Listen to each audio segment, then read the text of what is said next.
My next guest on the podcast is my best friend for the last 15 years. You may remember them from their legendary appearance on RuPaul's Drag Race Season 11. You may remember them from their extensive Wikipedia page, or you may even remember them from the back room of the Eagle last Tuesday. Wherever you know them from, you're happy you know them. Please welcome to the show, Honey Davenport! Hey, incorrection. That's Wednesdays, Jockstrap Wednesdays at the Eagle, New York City, where Mitch Farino DJs, and he's also a legend. Oh, okay. But I've had some memorable performance there as well. You know, In the back room, on the stage. Yeah, Do they have a stage? No, they don't. But I jumped off the stage on RuPaul's Drag Race, and I jumped onto some things at the Eagle. They were dicks. Yeah. That's great. Yeah, That's me. That's great. We've been friends for 15 years. I know. I don't think I've ever counted the date, like the amount of time. We Has it were been 15 instant years? besties. It's instantly. It was instant. Yeah, I remember it was Boots and Saddle. You were DJing there. And I don't even know why. I was there for Misty and Mocha's show. Mm-hmm. And you were the DJ for Misty and Mocha's show. And she was DJing and I was chatting her up. And she was like, you should come up to my apartment up in Washington, Inwood Heights. Inwood, yeah. You were in Inwood. Yeah. And I came up there and I stayed for like a week. Yeah. Like instant besties. It wasn't even because I didn't have a place to stay, because I did. At one point, but I lived in Brooklyn. At one point, I was rolling a blunt, and I was like, I should roll. And she was like, I should go. I was like, we should roll. And she was like, you mean I should go? I was like, no, we should roll a blunt, bitch. Like, the fuck? You mean I should leave? Okay, I'm off. Roll up. I was like, where are we going? Let's get some food. Yeah, that part. The food up in Washington Heights or Inwood was pretty good. The food in New York is just, in general, great. Like, every time I'm back home in New York City, I was just back home for the week. It's... Where'd you go? I went to a restaurant in Harlem. Oh, I can't even think of the name. The only weird thing is that the head was still on the fish, and sometimes that gives me like... But everything else, it began with a V, I think, and it was on like 100 and like... I want to say like 20 something. It was a cute little... Harlem has great food. Harlem's great. I really enjoy the food in Washington Heights, especially late at night. Ooh. Just getting some chicken. We used to get a lot of fried chicken from that place around the corner from your house. And then we also... I don't eat this stuff anymore because I'm skinny. Okay. But we also used to eat a lot of Little Caesars. We would go to Little Caesars and we would get... What do you call those things? Cheesy breadsticks. We get cheesy breadsticks with pepperoni on top. You know what? I'm going to have to be honest with you.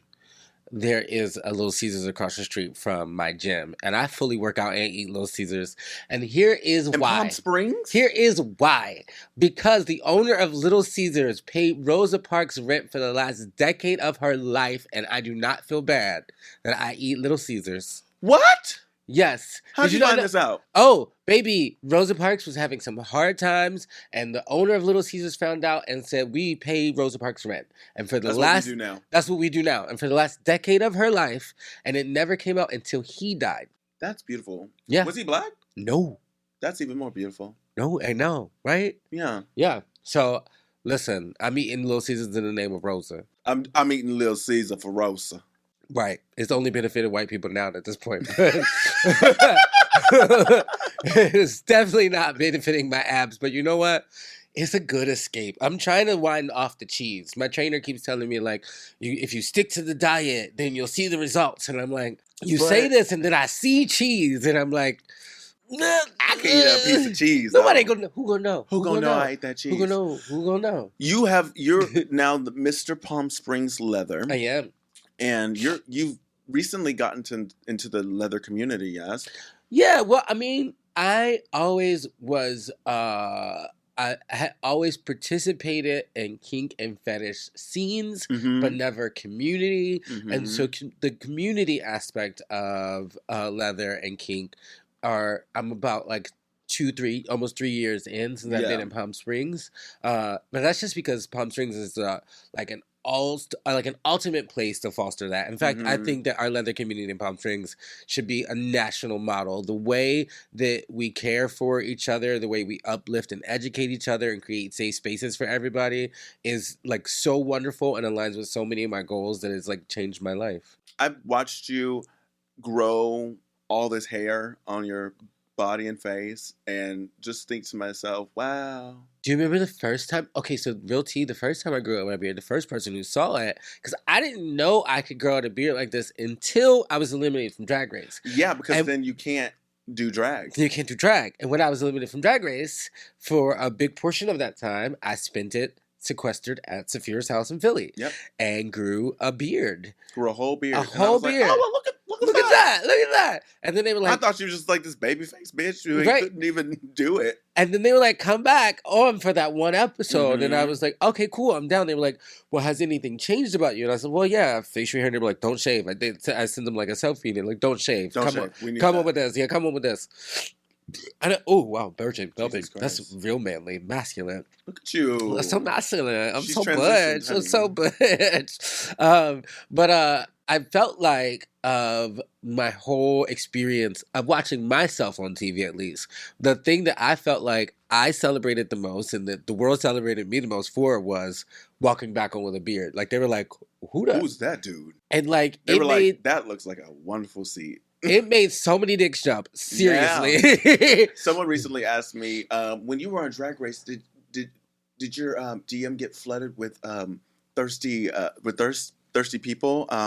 And I was like, no, it did not. Really? But I know that my best friend, Honey Davenport, did. Oh my gosh. It was like especially after the episode aired. Okay, like, I high-key love being worshipped. And it felt like I even released a song called Worship Me during Drag Race. And it felt like worship. It felt like people were like sending me like at some point they were like, we're sorry you got eliminated, but like, here is my butthole. And yes. Thank you. Yeah, it was so well appreciated. That's a great consolation prize. Oh my God. I seen buttholes and penises from all over the world. Yeah. It was really wonderful. And even from some people who I wouldn't necessarily feel attracted to, but I felt their appreciation. It was like, I felt like, you know, probably how Mary and Joseph felt when those three wise men brought gifts to Jesus. Yeah. That's exactly how I felt. You felt like Jesus? I felt like Jesus. With all the buttholes? I felt like the Jesus of buttholes. I felt like baby Jesus when he got gold and myrrh and frankincense. It was just buttholes and penis. And sometimes the buttholes. Yeah. There was some, you know, I'm pansexual, so there were some pussies in there too. Oh yeah, I mean, luckily, I have also had the same experience. For my birthday, I always say, it's my birthday, send me nudes. And people do, and I appreciate every single one of them. And I love when people feel comfortable enough with me to send their bodies. Some people have been like, you know, I don't really feel my body like that, but I'm going to send this to you because you asked for it, and I love you. And I appreciate that so much. I love when I make someone feel comfortable enough to do something that they're normally not comfortable with. And, you know, I was having this conversation with a body positivity conversation with our good friend and photographer David Loff recently. And, you know, because he was like, you're confident in your body. And I was like, he's like, that's why you can take pictures the way you do. And I was like, well, what came first, the chicken or the egg? Yeah. And I was like, remember that one time when I was like, oh my God, my body's awful and disgusting and I feel gross because this is a thing. Nobody can see themselves as the world sees them. Yeah. And like, he was there and we were in his studio taking this picture and I was feeling so uncomfortable and bloated and like literally like you couldn't convince me that I wasn't hideous. And like that is the picture that everybody uses anytime I go dance anywhere around the world. And I'm not gonna lie, it's hot as fuck. I see why they use it. But if you asked me that day, like, you know, it was just not feeling it. But then I saw that picture and I was like, oh, so on my worst feeling days, I look like that. Like, it doesn't make sense. You know, I think I told you this once. I've sometimes said that on my worst day, these bitches could never. Could never. Like, on my worst day, you could never. And I'll look back at times when I'm like, oh, this is pre me being really serious about my diet and exercise or, you know, because I definitely taking a deeper jump into fitness in the last 3 years. And I'll be like, Really? My body still slapped. Mhm. Like, yeah. So you've won this pageant. What is a Pageant. What is it not? It's okay. So if you call it a pageant, every leather man in the world like breaks out in fucking hives. However, leather competitions were based off the same thing that the drag pageants were, and there's a lot of similarities and some differences. There are some differences. Whatever, faggot. Okay. Yes. So you won this pageant. This Okay. I won this leather pageant Because you have 19 crowns. I have 20 before this. This was 20 crowns. I have 20 crowns and 20 one titles. 20 titles. But like this is 20 titles and 2 leather titles because I was Mr. Dix titles. before I was Mr. Pumpkin. Yeah, because we're talking about crowns. Yeah. We're talking about drag crowns, drag pageantry. Yeah. And then you took your drag pageant knowledge, and then of course you had to learn, adjust some things. But how much of your drag pageant knowledge were you able to just like move right on over into the leather pageantry? A whole lot. Yeah, right? They have a lot of similarities, both drag and leather. I mean, we're all born again, the rest is drag. So leather is drag. And drag has always been a kink. So like drag is not like they butt fuck each other. What? Are you surprised? But so much of it, because so many things, and you know this about my pageant runs because you were there for 99% of every win and actively involved in each and every one of them. I painted you for a lot of them. What do you mean? Oh, painted me. Did your makeup? Oh, I'm not a Picasso, honey. I'm not. What? I'm not painting dicks, honey. That's not what we've never actually had sex with each other. No. And even if we did, I'm not a painter. Okay, how about that? Yeah, she's even painted my face for a bunch of them. Used to give me runway coaching for it. We tag team each other through all of our competitions, even Drag Race for both of us. But my strongest category has always been interview and on-stage question. And the biggest part of a leather competition is on-stage question and interview. That is the heart, like that's the meat of it. Like that's the biggest part. And then the other thing is like, while there isn't like necessarily in most leather competitions a talent aspect, what you do is then a speech. Yeah. Which is just also the thing that you do the best. Also the thing that I do the best. So Mama can talk. Mama can talk. And you know what? I have a thing where I'm good at talking about like really 2 things, and that's dick and social justice, which really works out in a leather competition. It really does. It really does. That's all they like. Yeah. Dick and social justice. Dick and social justice. That's been my 20 years in the making. I've been talking about dick and social justice all around the literal fucking world. You feel that was your Achilles heel on Drag Race. Yeah. But now in the leather community, it is your superpower. It really is. Yeah. Yeah, it's been really, really cool. It's been so aligned. It's aligned so many things about myself, so many of my goals, and my desires to create safe spaces and community are a big reason why I got into drag, and my desires to mentor and be a drag mother were a big reason I got into drag, and my passion for sexual exploration are also a big reason I got into drag, because I used to fucking drag all the time. We both did. All the time, girl. Honey, remember that guy that we had over and we like flipped him? I had to shave my stomach before that. And you surprised him hairy. That's crazy. I'm not surprised you're hairy. I just think, I'm just surprised that you embraced it. She was like, wait, you can't wear that bra with that hairy ass stomach. I was like, oh, okay. We actually have had sex with multiple people together. It's kind of like a thing that we used to do all the time. We've never had sex with... It was our twin sister power. Yeah. Yeah. We never actually had sex with each other, right. But we've had sex with multiple people together. I used to be one of Sapphira's boyfriend's primary fuck buddies. Yeah. Right? Yeah. And I was like, okay, this is my best friend. And that's her boyfriend. And he's also my friend with benefits and my brother. Like, it was, And I think that some people, that works for some people. Right. And it doesn't work for other people. Right. And, do your thing. If it doesn't work for you, it's fine. But we're still friends. There was no problem with that. Yeah, for us. never got weird for like a second. It never got weird. Yeah. No. In fact, it was kind of like, well, your partner's safe, because I'm about to take your partner down and then send them right back home to you. Exactly. Or he's just going to stay there, but I still know that he's safe. You know he's safe, yeah.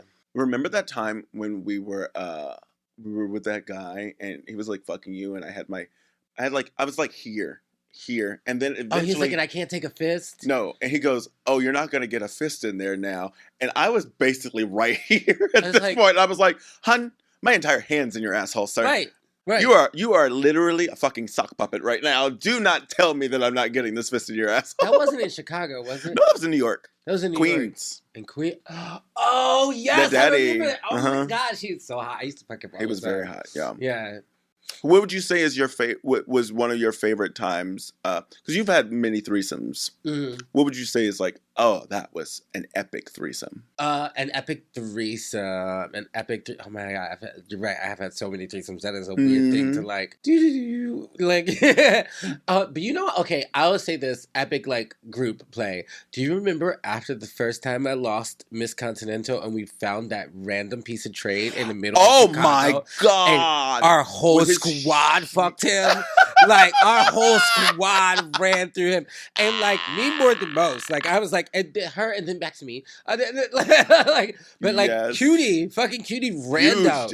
Huge dick. Other things. Chicago. Wow. Chicago was in. Every time I'm in Chicago, I look for that guy. I'm just like my Where, eyes in are the out. Park? We randomly met him in a park, but It wasn't in a park. He was just like walking down the street. He was walking down the street and he didn't notice. He was like, "What y'all doing?" He's about to get a fucking whole ass train run on him. Baby. And like, baby, he was it. He was the tea. He was the tea.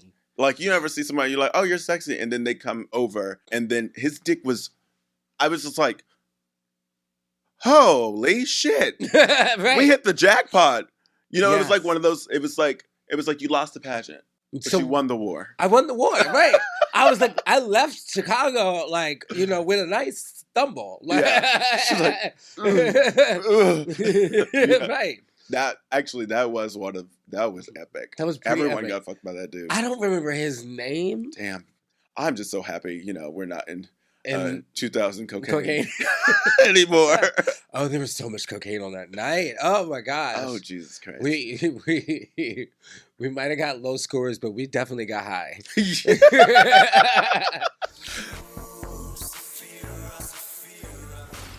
Hey, y'all. We'll get back to the podcast in just a second. But first, I want to talk to you about something that got me through some tough times. Therapy. Once upon a time, I had quite the anger management problems. It did not take long to get me from 0 to 10. But thanks to therapy and lots of different anger management techniques, I am as cool as a cucumber. Finding the right therapist can already be tough, but finding a therapist who takes your insurance can be even tougher. Well, that's what I used to think, until I found out about Rula. Rula partners with over 100 insurance plans to make sure online therapy is affordable. The average copay is just $15 per session. You can't get a Happy Meal for that cheap anymore. Not only is Rula affordable, but they tailor the online therapy experience to you. Rula considers your goals, preferences, and background to pair you with the right licensed in-network therapist who can truly help you. Rula is committed to seeing you succeed in reaching your therapy goals. They carefully screen and vet their providers and monitor the quality of care and your progress throughout the entire journey. Rula makes it easy to find the right mental health provider who accepts new patients and can meet with you as soon as the next day. Thousands of people are already using Rula to get affordable, high-quality therapy that's actually covered by insurance. Visit Rula.com/Sapphira to get started. That's RULA.com/SAPPHIRA. You deserve mental health care that works with you, not against your budget.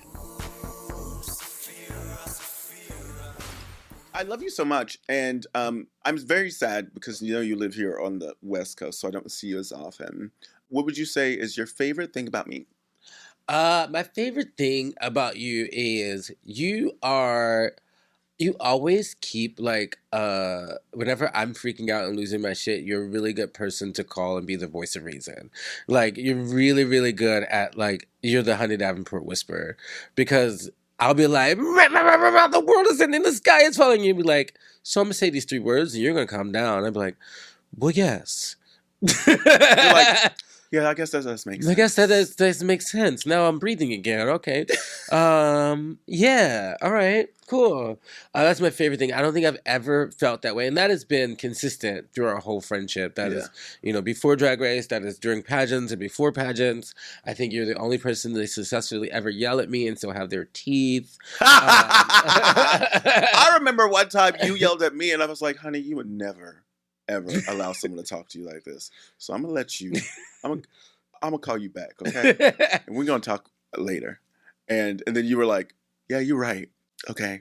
And then you called me back, you were like, yeah, I'm sorry, I shouldn't have done that. And I was like, honey, I know you, so I know that you get hype.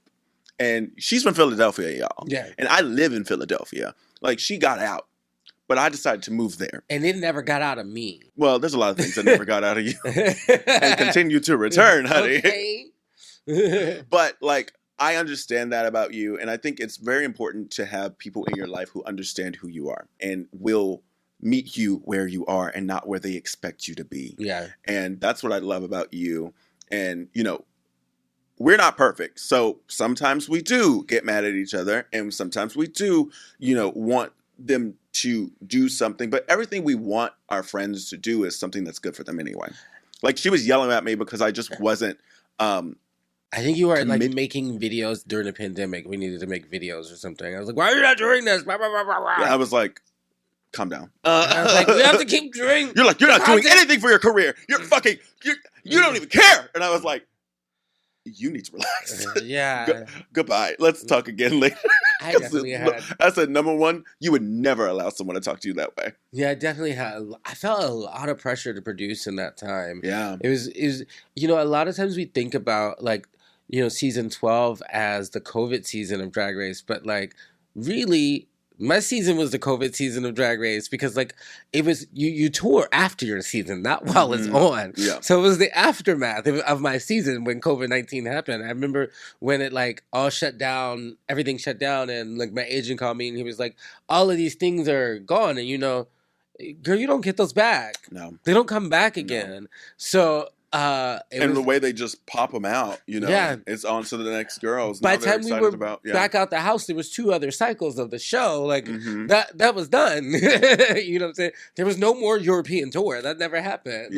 Yeah. So I felt this real pressure to produce during the pandemic. And my team gave me a lot of pressure to produce during the pandemic. And a lot of that, I think I'm really, really grateful for and valuable for. It has made me part of it has made me the creator that I am today. But also, I never need to feel that pressure to create. I create from such a much more beautiful place when it's not that life or death for me. I'll be honest. For the longest time, someone asks me who my favorite drag queen. I always say Honey Davenport, because you are just such a effortless creator. And you just love to do it. It's what you love to do. And so there was a moment where you were feeling down on yourself. And it was actually after the season. And I was just like, who the fuck is this bitch? Mm-hmm. This is not my favorite drag queen. Right. This is somebody else. And I don't know what they've done to break my friend, but I don't like it. And so when I went to Drag Race, there were 2 things I really wanted to do. I knew I wanted to get past the 3rd episode. Okay. He's like, I gotta be Honey. And and the funny thing, it wasn't I gotta beat you. I gotta do this for you. Yeah. I got to do this for you. They are not sending both of us home on this day. Yeah, no. And on that day, I was in the same position as you. I was the team leader in my mind. I was the one. Leader. I was the one who chose everybody. You were the team leader. No, that's why you said I'm the one who chose. I sure didn't. Sure wasn't. It was Raja. Really? Yeah. Yeah, that whole episode is go but ahead. Why did you go ahead and rewatch that episode while y'all rewatching America's Next Top Model. Oh. Go ahead and do it. Go ahead and do it. But it was the same thing where they asked us all who should go home. And it was all my whole group. And I said all of them because I learned from what happened to you. Right. I'm not saying me. I definitely said me. I definitely was like, I guess so. Okay, so no, I have an NDA.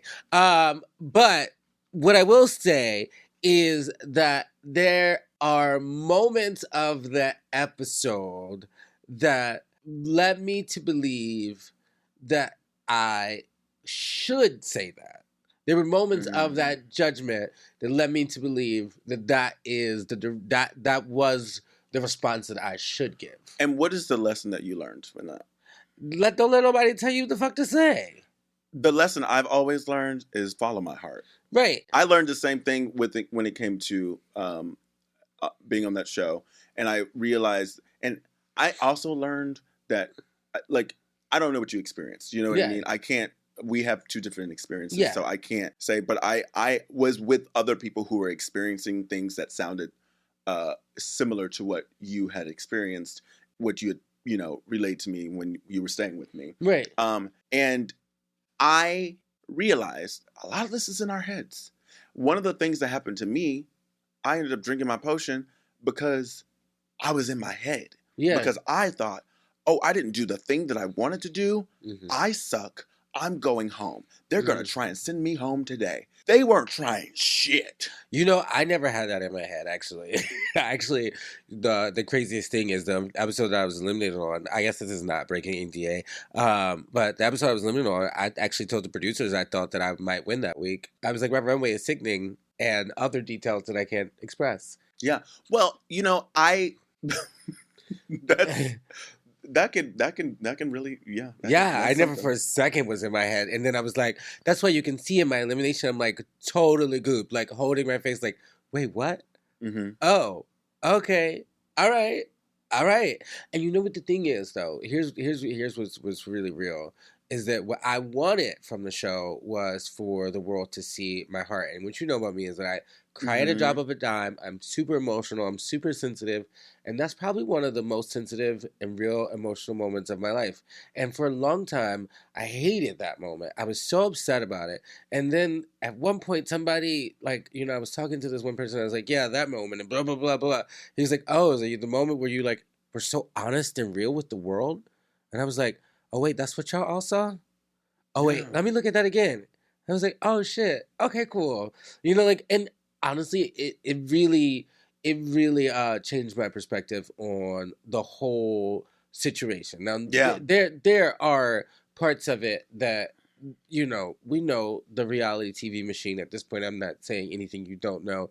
We all know that contestants are put into certain situations. They could be effective on their mental health for ratings.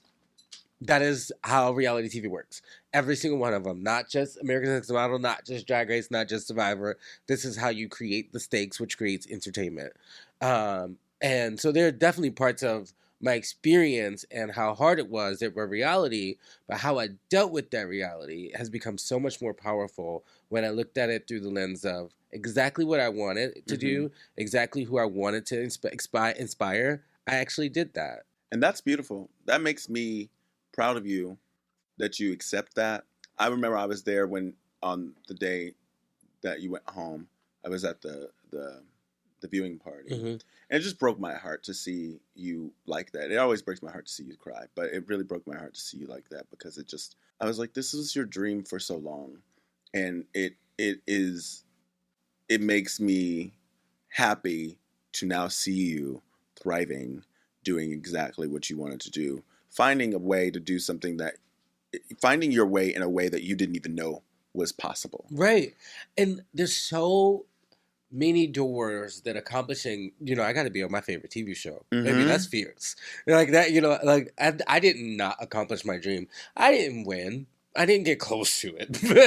But you traveled the world. And not only that, it opened so many doors. It really has been a trampoline. Exactly. It really opened so many doors to whatever I wanted to make possible.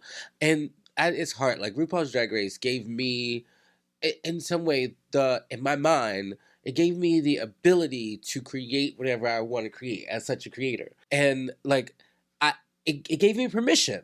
Yeah. And I walk into every space and every room I have with that permission. And not only do I carry it with me, but I find a way to give it to somebody else. Yeah. I think that's really cool. You've always been an ambassador for others in a representation of what one can do when they just decide to do it. Yep. Yeah. Yeah. I mean, and especially when you decide what your thoughts are. That's been my newest journey. Because, you control your thoughts, you control your experience. Exactly. If you control your thoughts, You control your experience. Right. That is the first trick, is to figure out how to make sure that what you're thinking is in line with what you desire. Right.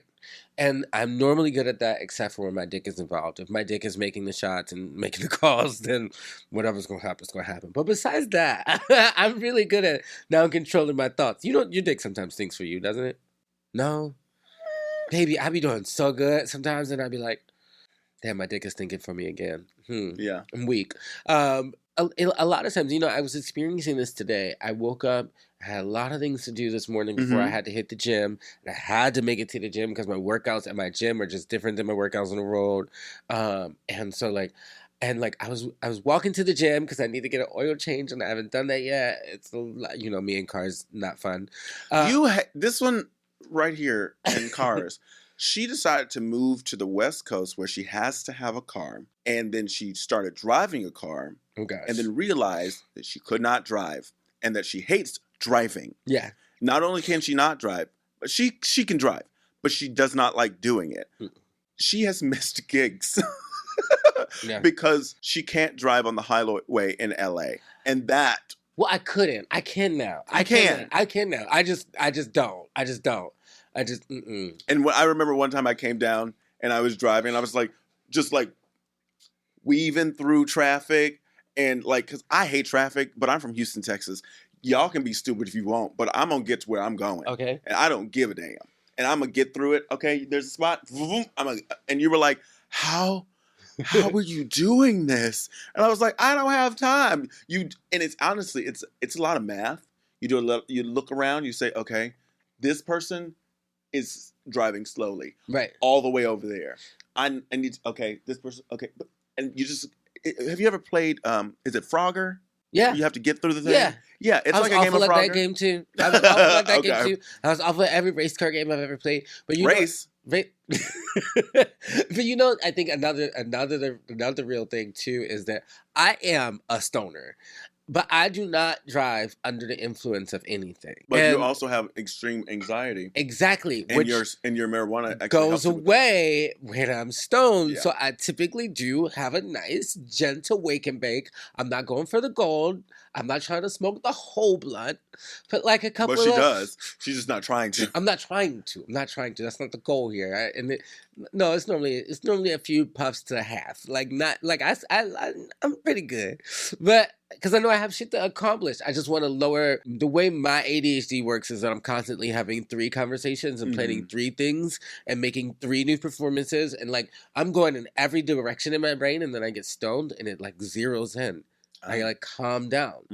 And so when I'm driving and I'm not stoned, my brain is doing that. Oh my gosh, am I looking at this? Oh my gosh, am I doing this? And it's like... And then my palms are sweating, and I like just hate the feeling. Just put me stoned in the passenger seat. Yeah. And she's a great passenger. Great passenger. Really great. You want me to navigate? What do you need? What do you want me to feed you? French fries? I'm down for it. Roadhead? I'm your girl. Where's your favorite French fry from? My favorite French fry? Yeah. Okay, hot. If they're coming out hot, McDonald's. But specifically hot. Specifically, I will go into the McDonald's and be like, I'll wait for y'all to make a fresh batch. Like, you can let me sit here for 20 minutes. I'm down. Any temperature other than them, I like the hot chemicals from McDonald's, not the like medium chemicals. But anything other than that, I think it's like maybe like a Checkers Raleigh's situation. You don't like those? Baby, my tummy can't do that shit.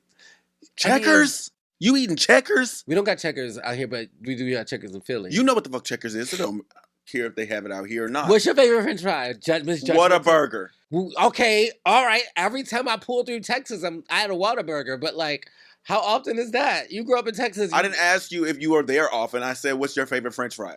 I don't think I know her well enough to call her my favorite. Oh, it's definitely we've had a couple of one-offs. We've never really been friends with benefits. Just a couple of like, baby, Whataburger's my mistress. Every time I go to motherfucking Texas, I drop in that bitch and they say, where do you want to go?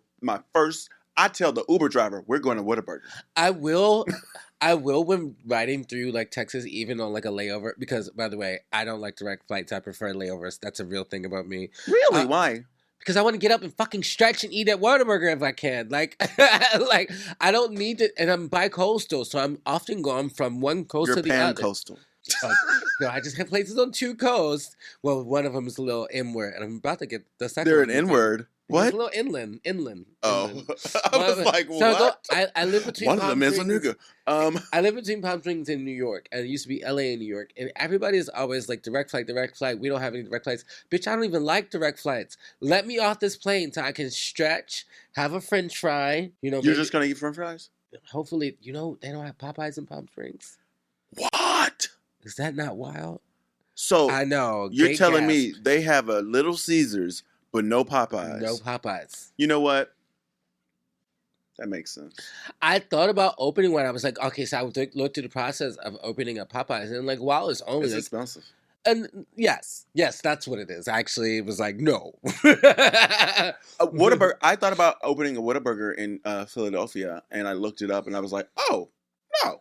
No, I won't do that. I own my own goddamn I can't do burger that. place. That's crazy. The initial cost is not that bad in opening a fast food restaurant. No, for Whataburger, it's actually the amount of money that you have to have just in your bank account in case. Like that's the cost. The initial cost of opening up a Whataburger. How much is it? Do you remember? I think it was like, what is it, $3 million? Shut the fuck up. A Popeyes is $50K.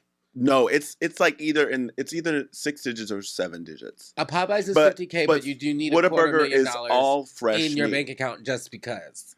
Like after you bought your stock, after you paid for the Popeyes and everything, you just need another $250,000 in your bank account just cause. 1.2 to $3 million. That's crazy. But because you can get a Popeyes with under $1 million. The quality of the food at a Whataburger is they make sure that it's always good. So what you're saying is that we need a combination Whataburger, Popeyes. You know how like when you on the like that sounds more expensive.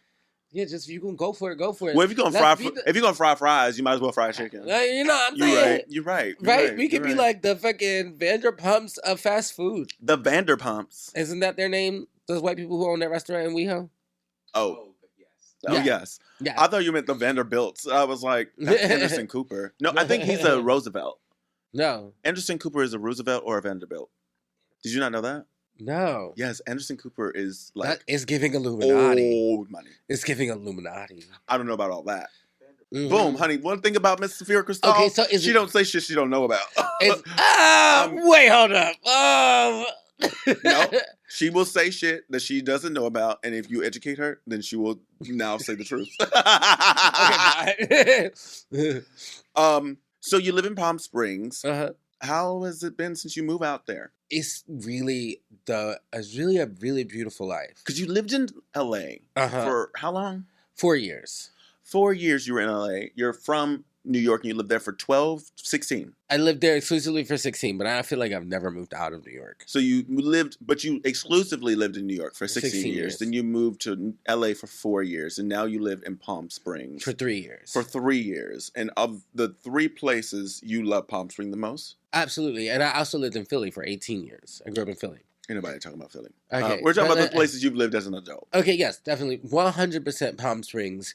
Do you love Philly? I love Philly. Would you say more than Palm Springs? No. Yeah, so that's absolutely no. I mean, I love Philly. I rep Philly down, but like living. Can't get like living. I'm surrounded by beautiful mountains that look like literal magic, and there's daddy dick everywhere. I'm surrounded by Dominican dick everywhere and Puerto Rican dick everywhere. Yeah, but I don't do anything with it, but it's there. I grew up in West Philly as opposed to downtown Palm Springs, where downtown Palm Springs, most of our amenities are like pools and hot tubs and community events. In West Philly, our amenities were like crackheads and no shade, but it's just a different life. It's like palm trees and crackheads, girl. Easy call, don't do it. Like, well, I live in North Philly and K&A, where our amenities are also crackheads. Okay, thank you. So you are a DJ out there, right? Yeah. Yeah. And then you're at Dick's, is it called? So yeah, I DJ at a little gay dive bar called Dick's. Is my fucking heart and soul. I actually even tried to buy it this year. I failed. But failure is the greatest lesson. It's a stepping stone to success. It's necessary. Mm-hmm.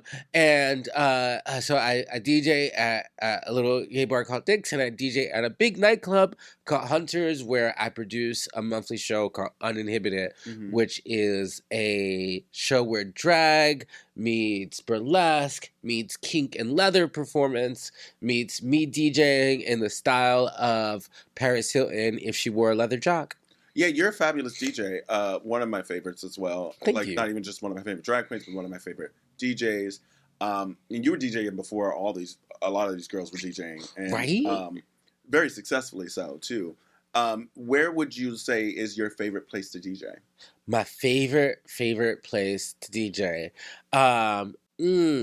I'm trying to think. I've actually spun a lot of places. I even spun, where do you want to take your DJing that you haven't spun? Where I haven't spun. Okay, yeah. Where do I want to go that I haven't spun?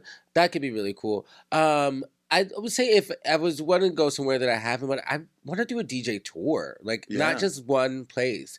I've never spun in Berlin, even though I've worked in Berlin a lot as a performer and drag and kink performances, but I've never gotten to DJ there. And I think that where I am as a DJ now would be really cool to be, and as a leather person in Berlin would be really bomb. Mm-hmm. And a lot of times I go to these leather circuity parties, and I'm like, oh, baby, I would be the vibe here. And so, I think that's a place that I'm looking to take my DJ journey next. It's kind of intertwining it into my drag journey and into my leather journey. This year, I really realized that, as a person who's active in the leather scene and active in the drag scene and an active DJ, there were places where I was separating those parts of myself, and they all work together so magically. So I'm looking forward to maybe just touring a bunch of places and turning it up in a bunch of places. I want to see you at a music festival. I would live for a music festival. I've seen a lot of girls at music festivals, and you, like I said, you've been DJing since before they were all DJing. It's been over really a decade. Yeah. You've been DJing before you were on Drag Race. I was DJing well before Drag Race, and I had for a minute before Drag Race, maybe a year or so, I had kind of taken a break from it because I remember I used to always get really bad anxiety, and I was just this is I had the worst anxiety because anxiety and cocaine just means more anxiety. So thank God we quit cocaine. Oh, gosh, I quit everything, but I know, but weed and the occasional drink, which I'm on now 12 weeks off of. It's good to have a little break sometimes. I often take breaks from alcohol. Very rarely weed, but I'm pretty good at it now. But I don't even know what the fuck I was saying because I ain't smoked weed today. Well, let's read some viewer mail. Okay. Scarlet Fever says, will you ever release the song you recorded with Scarlet Envy and Sugarcane? I would love to release that, but Scarlet Envy, I don't think was a fan of it. I think me and Sugar were pushing for it. And also, it would just need to be reworked for where we are now in our lives. And where, recording is. Yeah. But, I was looking at a photo of the three of us, which I'll send to you. You can put it in the list of this. There was, really sick things supposed to be the promo for it that never came out. That would have been bomb. Yeah. Oh. Yeah. That is sickening. Would you ever go back for All Stars? Asked by dragfan.recap. Absolutely. I think that so much about me has changed and grown as not just a performer but a person. And I would like the opportunity to show the world that. Would you shave for it? Fuck no. There should be more bearded representation on Drag Race. There has been in other countries, and bearded drag is a part of drag. It's called RuPaul's Drag Race, not RuPaul's Shaven Drag Queen Race. Shaven, that's too long of a name. I have a question. Why haven't we written music? Well, we've written music. We've written music together. Yeah. Yes. But we haven't released any music together. Because you never recorded your part of that Christmas song, so maybe you should do that so we can release it in Christmas 2026. That's Period. Crazy. Don't agree. That's crazy. Oh, but yeah, okay. But I still think we should put out some. We should put out something else too. But that Christmas song would be a cute little turn up. That is a Christmas song. Yeah. I learned it. It was hard. It's hard. You told me write you something like, I forget who you told me was the inspiration, but you're like something wordy or something shit like that. I like wordy things. Yeah, I'm not mad. I'm getting better at writing my own lyrics, guys. I like that. I'm like, I've really embraced songwriting. I'm a musician, so I first think of the music itself, so the sounds that you're hearing. And I went to school for composition, so what I used to do is take poetry and then set it to music, like so many of the composers before me. Right. And so like writing an actual song was never like really that big of a goal for me, because I was like, well, other people write. I mean, even Elton John didn't write all of his music. Have you ever seen the YouTube video about how Sia writes songs? No. Okay, so it'll really inspire you. In fact, it changed my entire songwriting after seeing it. Oh. Sia writes melodies first, and like there'll be a word in it. She'll be like, I'm a chandelier, and it's like no words, but like she like fucking fully sings the song out. Right? That's not how chandelier goes, obviously. Not at all. Not even kind. Not even kind of. But chandelier. So, whatever. Sounds like a John Legend song. Well, yeah. John Legend does the same thing, actually. Yeah. John Legend will just like sing some stuff. Girl, stop it. Mm-hmm. John Legend will just sing some things and start playing a little bit. And yeah. I actually one of my songs that I just wrote, I did the same thing where I just got inspired and I just started singing, and I just started singing the melody. But then there's a part where I just say, what it is, and I was like, okay, well, at least know that I think the song is called What It Is. Like, yeah. And I'm like, is it what it is, though? What's up? But it's like, I think it's just like, why can't I accept this for what it is? Right. I remember your songs like, I'm Trouble. Like, that's a...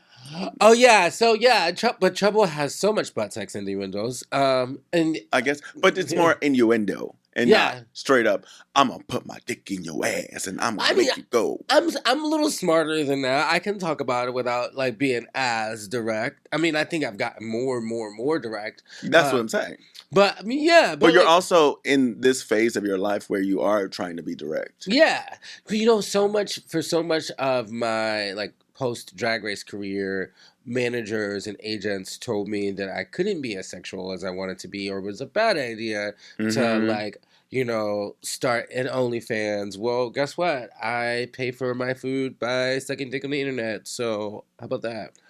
Well, you know, how about that? Where can the people find you?